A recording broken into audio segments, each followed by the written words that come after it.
I want to share with you today a major manifestation hack that is super easy. But because of our programming, the ego, the mind, will make it seem so hard. Because of this, I'm not enough, or who am I to have this, or I'm already happy, I don't need anything else. That was definitely mine. Or this, why we're unworthy, why life has to be difficult, why it can't be that simple. So because of all of these stories, which, by the way, those stories are not yours. You weren't born with them. You didn't come in here with them. You were taught these stories by other people who believed in them. But they're just that, stories. So today I want to share with you a massive manifestation hack. If you embody this, if you live this, it is going to transform your reality. So let's dive right in.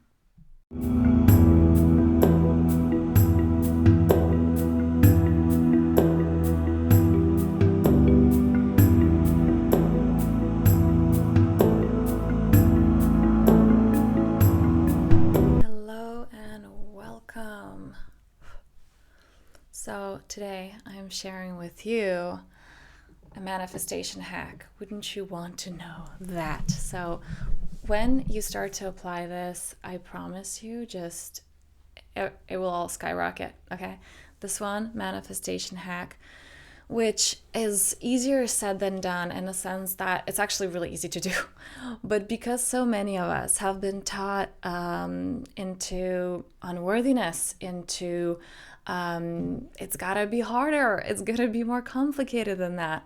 Whenever I work with clients, and it's like the solution is so simple, the mind goes into, oh, well, no, it can't be that easy. And I know that on my own journey, when I was working with my mentors, my teacher, there were calls that I was just getting on these calls and these sessions. And I was literally, my ego was there. I'm determined to prove this person wrong. I'm determined to prove that life is not that easy. I'm determined to prove that the reality that they are trying to I don't want to say sell me, but like the reality that they're living, that's not true. It can't possibly be. Like, I'm going to find fault in their teaching. And I was getting on these calls with that agenda, with my ego, with just, I refuse to believe this. Because if it were that easy, that means I've been standing in my way for years. And I don't want to admit that. The ego doesn't want to admit that. It is its own worst enemy. So today I'm sharing with you such a powerful manifestation hack. I recently shared on my story, on my Instagram. By the way, the spiritual analyst, follow me on Instagram because I share a lot of things in my day-to-day. Just I come out of meditation and something comes up and that's where I share it, and I don't bring everything in here. So if you got Instagram, follow me there and check out my stories. And so I shared on my stories recently that art is God made visible is a quote I recently stumbled upon. And what does that actually mean? How do we embody that? And understanding that not just what you create, not the end result of what you create, but rather you. Art is God made visible. Are you willing to see yourself as a work of art, as a living, breathing work of art? In The Wisdom of the Shamans, I believe it was the book, there was a explanation about how the shamans view the world as like, I'm an artist of my life, and it is this masterpiece that I'm creating. And similarly to that point of view, this is what I want to translate here. I'm feeling this frequency right now, to translate this into an experience. Art is God made visible. Are you embodying that? What kind of art are you creating in your life today? In the last hour, what have you created? And not in the sense of what was my, end, like bottom line, end result. Not what did I accomplish? But what colors did you use? What emotions did you feel? What frequency did you share with the world? And I'm getting to the hack in one moment. I just really want you to understand, because the mind will jump into, I want a solution. And it's not about the end result. And the mind will have this dangling carrot, I will be happy when. Right now is never enough. And instead, understanding that your life is a work of art, and art is God made visible. And are you actually living that? So a recent example, very tangible, kind of silly example. It's my birthday soon. And because I had the luxury of time, just things worked out this way this year, I had a whole week that I just decided I'm going to celebrate my birthday for a whole entire week. And what that means is I'm going to do all my favorite things. And I'm going to create some things in my work with my clients that I'm really excited about, and creating a new course. And I'm going to also eat my favorite food. I'm going to cook my favorite food. I'm going to go to these places that bring me joy. And I'm going to have all these experiences that light me up. A whole week of worship. Worship for life. Worship for God, worship for myself. And yesterday, I was making these muffins. So even though this is not something I eat, but I was just had this craving, like, ooh, okay, if there were no limits, what would I want? And I want those muffins. And it was just only like 5 muffins of what I made, but I made those muffins, and they look really nice, golden brown, and they smell amazing. It's lemon poppy seed muffins because I love poppy seeds. And so I made those muffins, and I look at them like, ooh, great, ready to pack. I was actually going to another part of Switzerland, going down south for the day. So like, great, I need the carbs. This will be great. I'm packing a muffin for myself. And I get this guidance. Is this the best? Like, is this the kind of muffin that you would serve to God? And I go, I mean, well, they're good, but, well, no, if it was God, right, I would make the lemon glaze, and I would put one of those pretty edible flowers on top. So I would go the extra mile. And I get this guidance, so then what are you packing? Like, right, it's not ready yet. It's not ready because it's not the best that it can possibly be. And here's why I'm going about this. Because when we want something from someone else, I want more love, I want more trust in my life. Are you giving this to yourself? Are you giving the very best version of your life to you? Or are you expecting someone from the outside to give it to you, to hand it to you? You cannot give that which you don't have, and you cannot receive that which you are not. So, a small example with the muffin. And there's just so many levels of this, right? It's like, first of all, giving to yourself, knowing that you will receive that which you give. And also worship of life, worship of God, worship of divinity, understanding that if you are that energy, God, life source consciousness is within you, you are it. It is all around you, within, without, everywhere. How are you showing up to that? Where are you cutting corners? Where are you going for, I will do? And now here's what some people do. Some people go into, well, for me it's okay.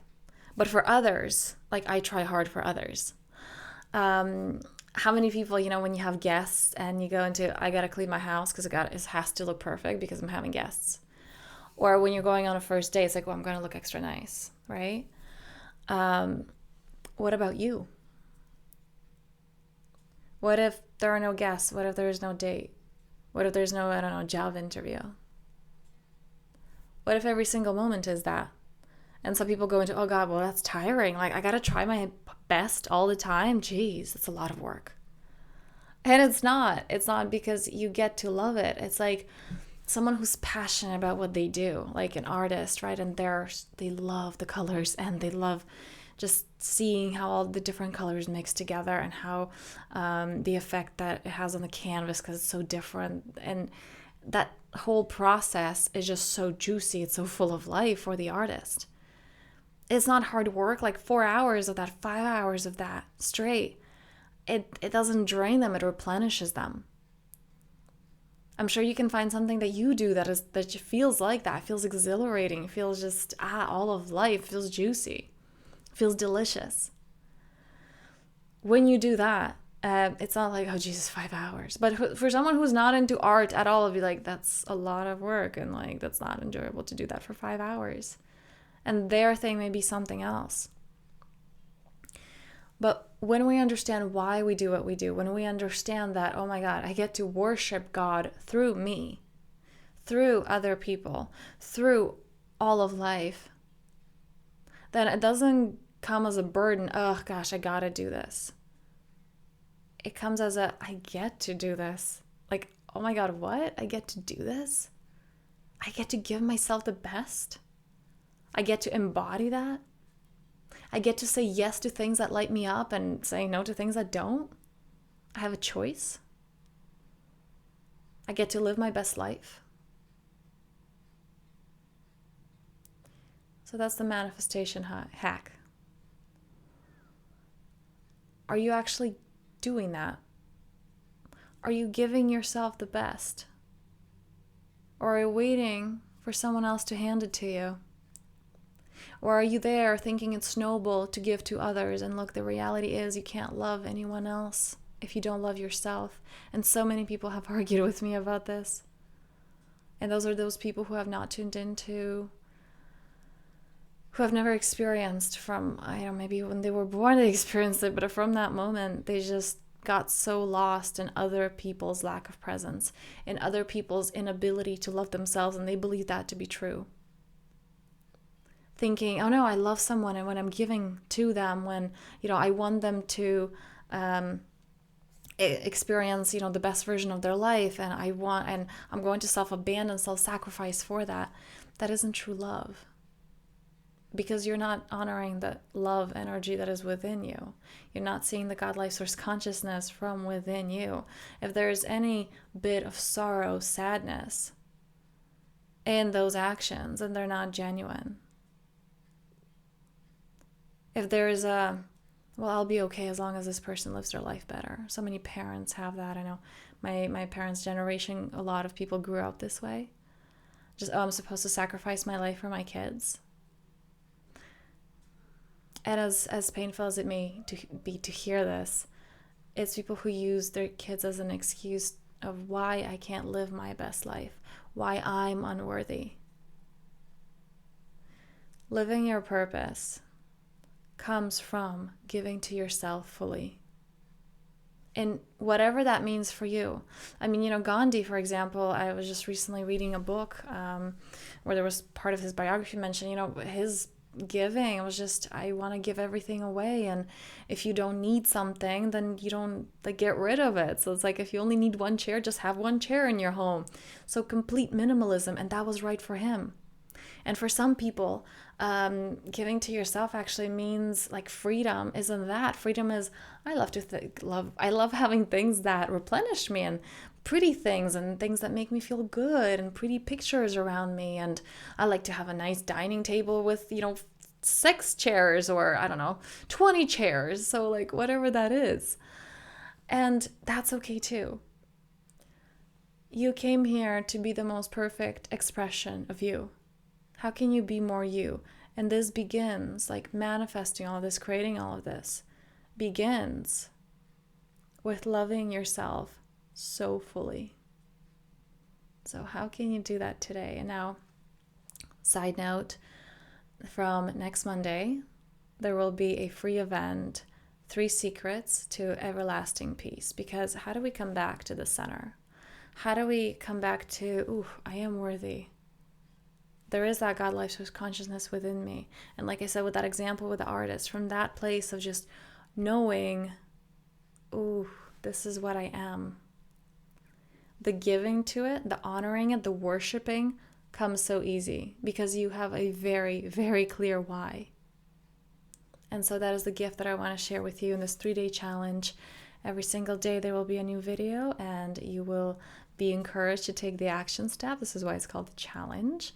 How do you embody that in your life? So there's going to be a link below where you can sign up. It's completely free, just because I understand the importance of that and just having that why, and we rise together.